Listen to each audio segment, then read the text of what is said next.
Chapter 4. The Meeting. In the autumn of 1930, Edward went to stay with his friends Lord and Lady Furness. This is how he described that weekend in a book called A King's Story. On Saturday, the weather was cold and windy. It was raining heavily, so we could not ride our horses. We decided to stay in the house and have an early lunch with some of Lady Furness' friends. At 1 o'clock Wallace arrived with her husband. She was beautifully dressed, and she smiled all the time. She spoke with Lord Furness for a few minutes, and then Lady Furness brought her over to see me. "Sir, I would like you to meet one of my dearest and sweetest American friends, Mrs. Wallace Simpson." "How do you do, Mrs. Simpson?"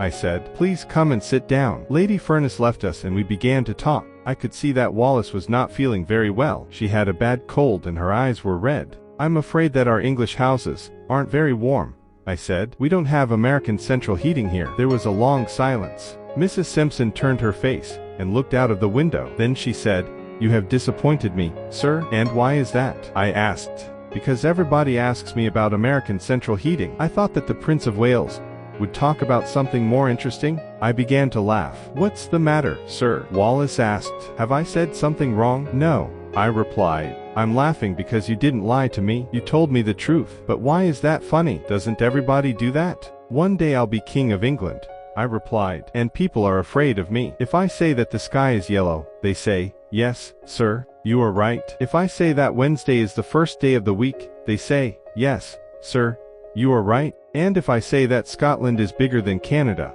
they say, 'Yes, sir, you are right.' But you told me that I was boring. You told me the truth." "I like that." There was another silence, and then Wallace began to laugh. "Can I say one more thing, sir?" "Yes." "Mrs. Simpson."